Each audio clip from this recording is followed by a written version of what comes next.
All right. So I got my cooling pound joints on, but nevertheless, and clean shaven. Not really clean shaven on the face, but you know how that goes. I already talked about that. Anyway, um, lesson three: warfare studies covers irregular warfare. I have less than 20 minutes, so I'm gonna try to zoom through all of this information as soon as we can, without too many um, without too many derailings and sidebars and distractions.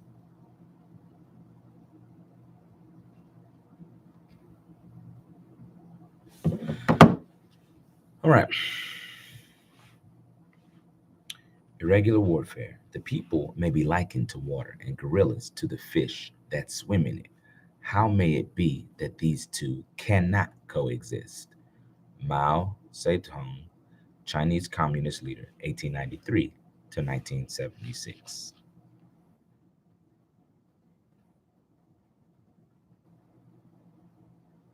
People and gorillas being compared to water and fish. The people are water and the gorillas are the fish. I don't know, that metaphor doesn't really work for me, but okay, I guess. Spanish guerrillas during Napoleon's invasion, 1808 to 1814. Boer guerrillas during Second Boer War, 1899 to 1902. I've never heard of that war, so I'll look that up. Viet Cong during the Vietnam War, 1955 through 1975. So I thought the war was shorter than that. I guess U.S. involvement with that war was shorter. Subcommandant Marcos on the Zapatista Army of Liberation, 1996. So guerrillas, insurgents, whatever you want to call them, freedom fighters, depending on whose perspective you're speaking from. First blush, this speaks to the um, non-state sponsored um, combatants, if you will. Um, that's just my impression. Previous lesson focused on conventional war and its complexities. When the United States military considers war, it tends to envision conventional war, the realm of some of the most dramatic U.S. military successes. However, as the wars in Iraq and Afghanistan have demonstrated, there is another vast spectrum of warfare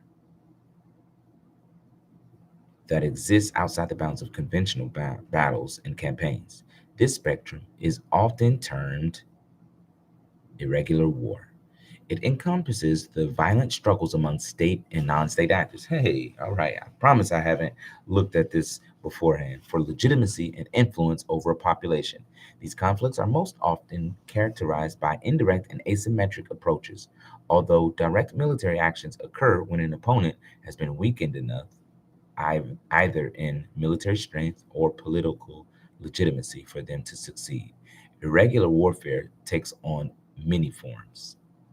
The first and perhaps most familiar in the modern age is guerrilla warfare, with its roots reaching well into antiquity. Guerrilla warfare has continued to be a potent approach throughout the Cold War and the era of global decolonization, with signal successes being achieved in China, Cuba, Algeria, Vietnam, Zimbabwe, and Mozambique. The lessons of these struggles have now been passed on to a new generation of local asymmetric conflicts raging in Africa, the Middle East, and Central Asia. In the modern age, the ill defined practices of terrorism are just as familiar as that of guerrilla warfare. While guerrilla warfare is often used to build the legitimacy of insurgents and thus gain critical support for their struggle, terrorism takes the opposite tack. A campaign of terror is intended to sow fear and discord, thus delegitimizing a state's ability to fulfill its protective functions. Acts of terror are inherently political, as are all forms of warfare, but are rarely used to attempt to legitimize the cause of the attackers amongst a populace. Finally, there has been significant attention recently to the concept of gray zone war or hybrid war. In most current understanding, gray zone warfare encompasses conflicts occurring with a blend of state and non state actors across the instruments of power. Conflicts and competition are ongoing but has not reached a threshold of open or declared warfare. The incursions of Putin's Russia into the Ukraine and the slow expansion of China into the South China Sea. Both have been cited as examples of this phenomenon. I think that passage probably needs to be modified slash updated just because Putin is no longer taking incursions into Ukraine. He is fully trying to annex, but incursions maybe meets um, the intent. However, sharp critiques have emerged of the concept itself. Some critics point out this is far from a new phenomenon, and others argue the concept itself is an unworkably broad idea that conflates several already existing concepts. Okay, all right. Maybe we'll get into the pre existing concepts. Page 2, Guerrilla Warfare and Insurgency. Guerrilla warfare has qualities and objectives peculiar to itself. It is a weapon that a nation inferior in arms and military equipment may employ against a more powerful aggressor nation. To me, that sounds like defending home base. A powerful aggressor nation is going to typically invade because you can't call yourself the aggressor, um, or the aggressor typically does not play defense. Although, see, I'm digressing. Although Clausewitz said defense is kind of like your most effective um, role to play in warfare, directly contradicting JP3 0, which says offense is what you want to be on when you're in a joint multinational force.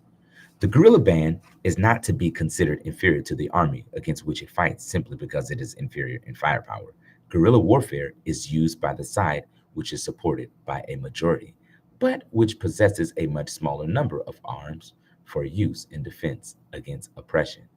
Ernesto Che Guevara, Argentine Marxist revolutionary, 1928 1967. What is the crux of the problem for the counterinsurgent? It is not how to clean an area. We have seen that he can always concentrate enough forces to do it, even if he has to take some risk in order to achieve the necessary concentration. The problem is how to keep an area clean so that the counterinsurgent forces will be free to operate elsewhere. David Galula, French military star.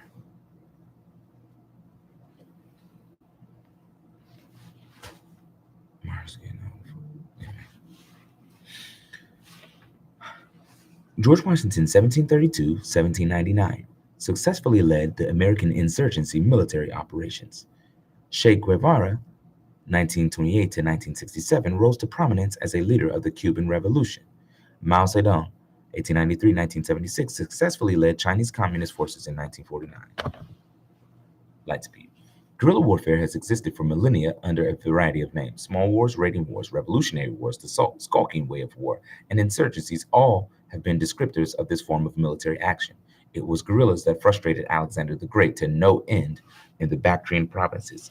It was the guerrilla that gave Napoleon his Spanish ulcer and gave a new title to the activity. It was the guerrilla that allowed the Chinese communists to drive away their nationalist rivals following World War II. It was the guerrilla that emerged as the hero of the developing world during the Cold War.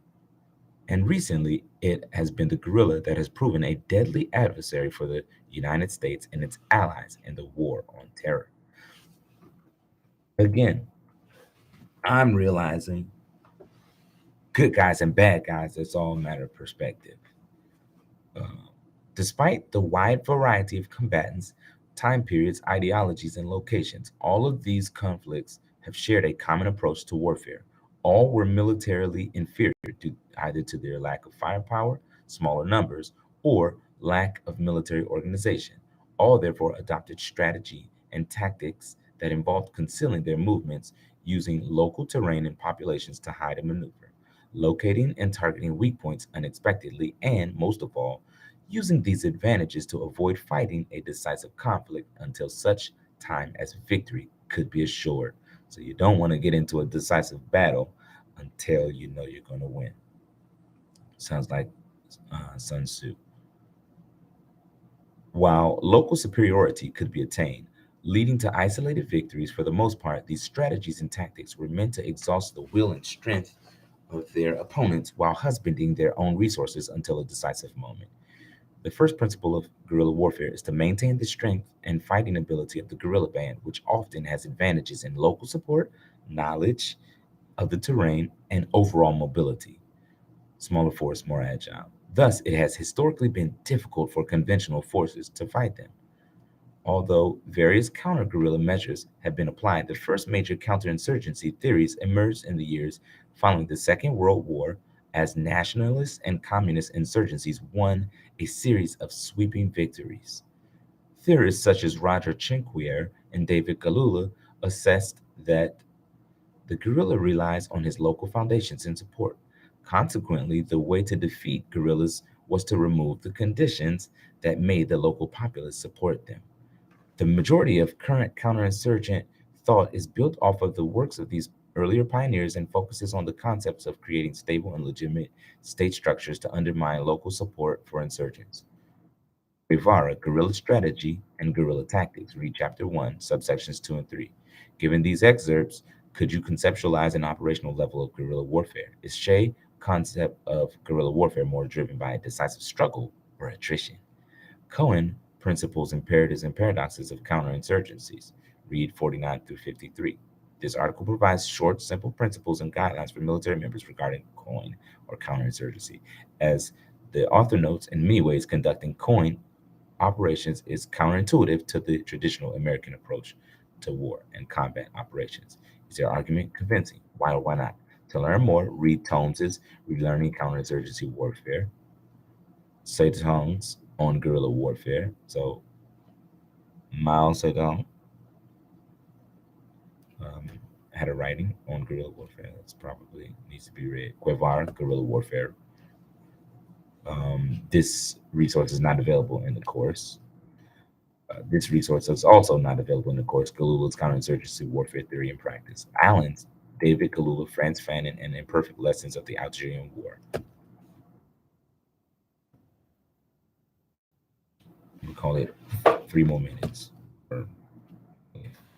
It is necessary to distinguish clearly between sabotage and revolutionary and highly effective method of warfare and terrorism, a measure that is generally ineffective and indiscriminate in its results, since it often makes victims of innocent people and destroys a large number of lives that would be valuable to revolution. Che Guevara. And there's a picture of the 9/11 attack on the Pentagon, and it's insane. Following the September 11, 2001 attacks on the World Trade Center and the Pentagon, the United States and its allies embarked upon what is known as the Global War on Terror, meant to degrade or destroy the capabilities of large-scale terrorist networks across the world. This has brought new attention to the study of a widespread phenomenon with a long historical precedent: terrorism. While there is much debate over its exact definition, terrorism is essentially a tactic, an unlawful attack as a means of coercion towards a political goal. As part of an insurgency, terrorism can play an important role, particularly during the early phases. A terrorist attack can simultaneously garner publicity for a fledgling movement, portray the host nation's government as weak, provoke a heavy-handed government response that fosters popular discontent, frighten non-supporters and the general population into submissive neutrality, and eliminate competent leadership in the host government. According to renowned terrorism expert Bruce Hoffman, contrary to popular belief in media depictions, most terrorism is neither crazed nor capricious. Rather, terrorist attacks are generally both premeditated and carefully planned. The terrorist act is specifically designed to communicate a message. It is also conceived and executed in a manner that simultaneously reflects the terrorist group's particular aims and motivation, fits its resources, capabilities, and takes into account the target audience at which the act is directed. Required videos. In the two provided video excerpts, James Curious discusses the definition of terrorism, why terrorists think they will succeed, the purpose of terrorism, and the trends and implications for the future. Given Curious's discussion, can terrorism be considered a form of warfare? Can it have decisive effects. How so? So 2017, there was lectures on terrorism as a weapon of war by an e-school professor at the time, no longer here. To learn more, Howard, Terrorism and Counterterrorism, Understanding the New Security Environment, Readings and Interpretation. It's not available in the course.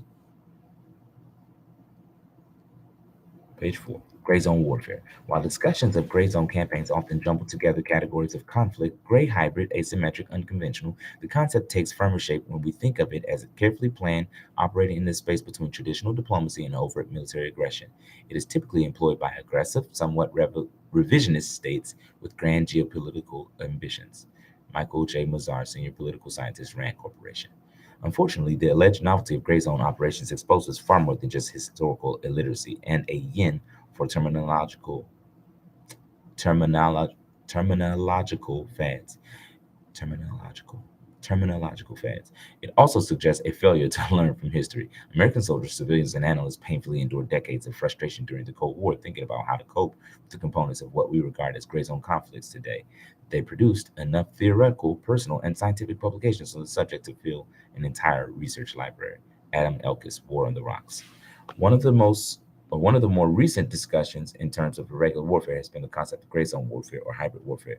These debates have been largely driven by the interventions of Russia and China into regions where they are attempting to exert influence and authority. China's expansion in the South China Sea has involved several confrontations with regional rivals, but has not seen general warfare break out. Russia's intervention in the Ukraine, while generally acknowledged by observers, has not yet been officially declared. As such, these conflicts end up falling into an anomalous category where they are not war, but also not peace. Competition and confrontations occur across the spectrum of instruments of power, but rarely or never involve formal combat at all. As such, they form a challenge to the international order since these efforts tend to stand outside most conventional efforts to dissuade or defeat them. Fiery Cross Reef 2015 looks like an island in South China Seas. Due to the anomalous and ambiguous nature of these conflicts, there are significant disagreements on the very concept of conflict in the gray zone. While some commentators assert this is a new phenomenon, others insist it is simply the continuation of a practice that reaches back decades, if not centuries. While some argue these limited conflicts reveal the strengths of global international order, others hold the gray zone conflicts reveal critical flaws in it. Finally, some commentators argue that gray zone conflicts can only be dealt with through complete analysis and definition. Other theorists argue that gray zone conflicts can only be dealt with by embracing their ambiguity. It is these ongoing and critical debates that will continue to drive forward our understanding of this form of irregular war and help to find ways to counter it to the benefit of the United States policy. Our materials, Caboose of the Gray Zone, read 1 through 9. As you read this, reflect on the earlier discussions of the American way of war and how the experiences discussed here complicate that concept. Brand's Paradoxes of the Gray Zone, read 1 through 8. Given Brand's unification efforts, how might we best understand the gray zone as a type of conflict, as an environment, or as an evolution of competition? Stoker's blurred lines, gray zone conflict, and hybrid warfare, two failures of American strategic thinking. How would you describe the difference between what the authors call gray zone warfare and hybrid warfare? Do you think the failures in thinking the authors raise are fair? Why or why not? Can you discern other instances where sloppy terminology results in strategic problems or even danger?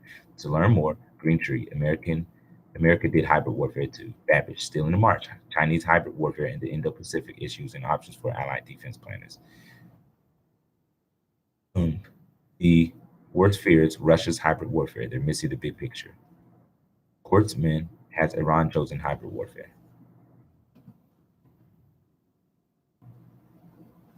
Finally, irregular warfare has inconsistently proven a challenge for conventional actors like the United States military. The forms of irregular warfare fall within the range of military operations, but also require a broader than military approach. Given the irregular forms of conflict not only continue, but likely will accelerate in the current global order, the military must understand their nature and the skill sets needed to successfully conclude them. With the conclusion of this lesson, you should have a comprehension of both of these factors and foundation to build upon with further study. The end. Sorry to rush through that. I have something at 10 and it's 9:59. Out.